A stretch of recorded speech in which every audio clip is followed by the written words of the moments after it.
Hey guys, today we're going to talk about a certain kind of passage that AP is fond of giving out on the test, and that is one that offers a subtle critique of society. There are lots of ways that these passages critique society, but the key word there is subtle. Very rarely do we get a passage that is overtly political, like the passages from 1984. Usually the passages are some sort of like character descriptions, but if you read them really carefully, you kind of start to catch the irony that is in these character descriptions. And so it's a good way for AP to kind of test that you see the way that text can be subversive, that they can appear to be on the surface just a story, but underneath those stories, they are giving you like some pointed criticism of the world that these authors live in. And there's a few ways that they can criticize their world, and these are kind of the most common things that we see, which is that they are critiquing class structures. They might be critiquing gender, colonialism, race, and maybe sexuality, but that's kind of tied up in gender quite a lot. So it's kind of the big ones, the big ones that we talk about as a society all the time. It's always underneath all of those different categories are critiques of power structures. So I chose this prompt from 2019 because the critique in this one is really not obvious at all, and it's maybe not the main point of the passage, but we can tell that this passage wants us to at least think about that critique because of the way they word the prompt. So it says, carefully read the following excerpt from William Dean Howell's novel, The Rise of Silas Lapham. Then, in a well-constructed essay, analyze how the author portrays the complex experience of two sisters, Penelope and Irene, within their family and society.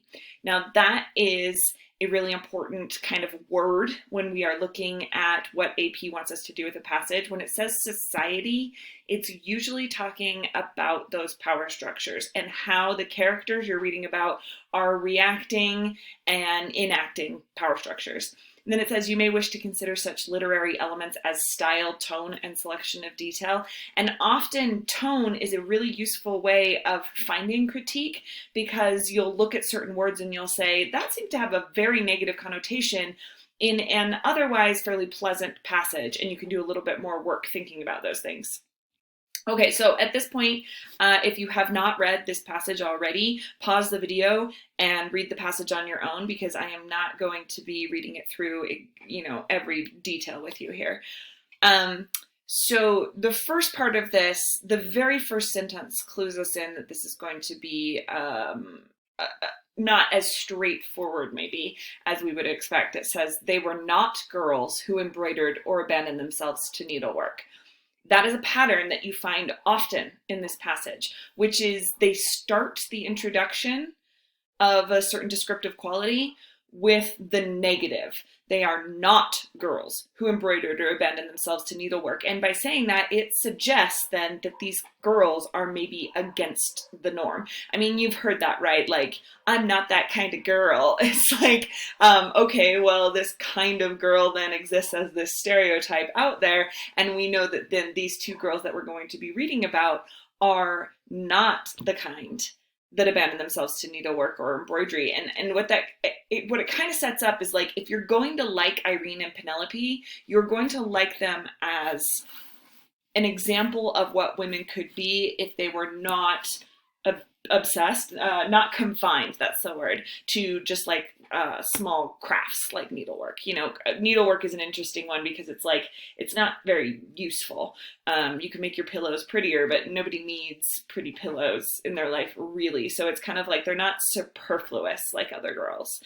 And it talks about these two sisters. One thing that my students had a really hard time with on this prompt is telling which sister was the elder and which sister was the younger. And in the end, it wasn't super important that they got that. Like, they wouldn't have gotten perfect scores on their essays if they couldn't figure that out, because the way that it describes the sisters. But if you run into something like this where you're getting like caught up on little details like that, just move on. You'll be okay. They know you're reading this fast. But the idea here is that if you read it carefully enough, you can figure out which one's elder and which one's younger. It says, in her self-guided search for self-improvement, the elder sister went to many church lectures on a vast variety of secular subjects and usually came home with a comic account of them, and that made more matter of talk for the whole family. She could not make fun of nearly everything. Irene complained that she scared away the young men whom they got acquainted with at the dancing school sociables. So what you can tell there is that Irene is the younger sister objecting to Penelope being obsessed with self-improvement. And so if you go back here, we find out Irene is the fashionable one who is spending hours on the toilet. Oh, people had such good memes about that one. In fact, I'll post some memes below so that you can see them from last year. But basically, she's spending all of her time like doing her makeup and stuff. That's what it means on the toilet, was different in this time period. And then it says her sister had simpler taste. So we know that it's Penelope that has the simpler taste, this elder sister, and the younger sister's a little bit fancier and interested in boys. So you get these two kind of contrasting girls, and we know from that first sentence they're not like other girls, you know. You can kind of tell just from that little bit that this is written by a man. During this time period, a female author was a little bit more careful with gender stuff in those Victorian novels that they were writing. But anyway, then we get to this section that really does start to get into the critique a little bit more. And it repeats that pattern from the first part of saying they were not this, instead they were this, right? So it's like they did not know about the private classes. Actually, that one's reversed. I lied. It says, but they had not belonged to the private classes. Actually, no, I'm right. They did not even know about them. So it's like, it doesn't say which class they belong to. It says the class that they did not belong to, which sets up that power, right? Where you're like, okay, well, here's this isolated kind of, not isolated, but sort of like insular family, right? They seem very supportive and loving of each other and like this really tight family unit. And we know that they are a family as a unit.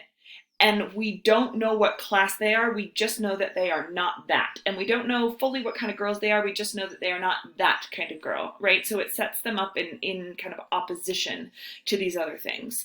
And so they did not even know about the classes. That's a little bit, that sets us up a little bit differently, right? Because it's not like Irene, as this fashionable girl, is like looking at the rich girls at the dance and saying, oh, I wish I was them. She's not there yet. What they know exists within the family, and they seem to be not bothering much with those comparisons. And part of that is because their father does not like company. So it doesn't say what their father likes, it says what he does not like, right? It does say that the mom remained too rustic to know how to attract it in the sophisticated city fashion. So we know then that she is not sophisticated city fashion. None of them know about European travel. So again, it's like, this is what they don't do. And then finally we get to what they do. They had gone to a mountain and seaside resorts. So then we suddenly start to see exactly where they're fitting within this class structure. They're going to nice dances, but they aren't part of this private class.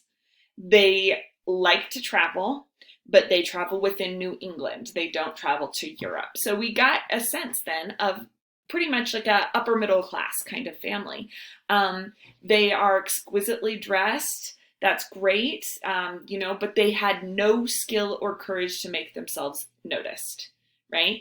And then we get to a really great tone word that I think is going to clue you in that like, maybe there's more going on here than just a description of a family. It says they lurked helplessly about in the hotel parlors, looking on and not knowing how to put themselves forward. So they're lurking, like I'm doing like a little tiptoeing kind of thing. Like they don't know how to be seen, but at the same time, they also like kind of want to get into that social scene, but they're a little bit clueless about how.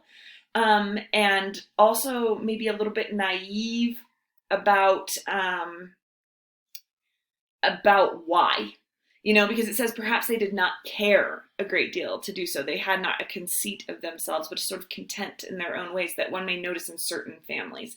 And what we get there is this idea that they lurked helplessly, not knowing how to put themselves forward because there's a division in classes. But if there weren't, the upper classes would get to know a family that is content, that is happy, that is secure in who they are. And so it's not these people that are missing out on that other stuff.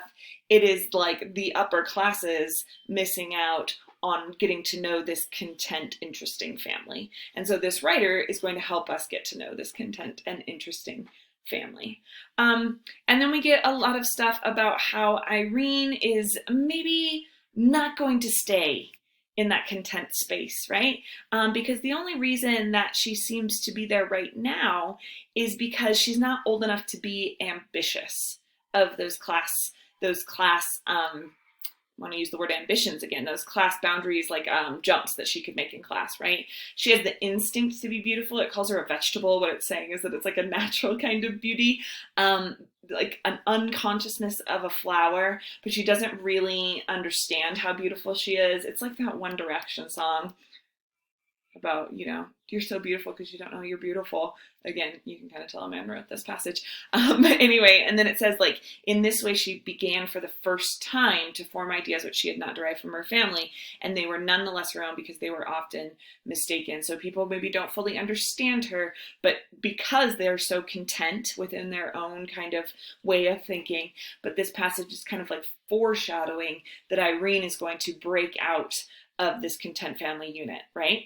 And that the breakout is going to be focused on class. And we know that because the way that it is led up to her kind of coming to an understanding of herself, the fact that she is actually starting to ponder her place in the world, we know that place is going to be class-based because all this stuff ahead of time is talking about how courtship is class-based. The people you meet, the people you dance with, the fashions that you notice, the hotels you stay at, is all based on class divisions.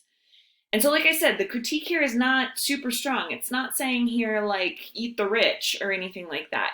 But it is showing how character and a family's place in the world is dependent on fashion, and fashion is dependent on how much money you have and how much access you have to certain spaces.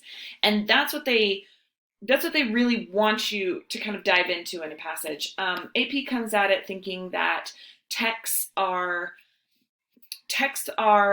useful for us because they give us stories that we get, wrapped up in and interested in. We want to know what's happening with the plot, and we kind of get, I don't want to use the word brainwashed or manipulated because they have such negative connotations, but we're influenced. There we go. We're influenced towards a certain kind of social critique through these passages because we like the stories and we like the characters. By the end of this, you like Penelope and Irene. They seem like fun girls to know, right? And so by the end of this, you are wishing that they could have everything they wanted.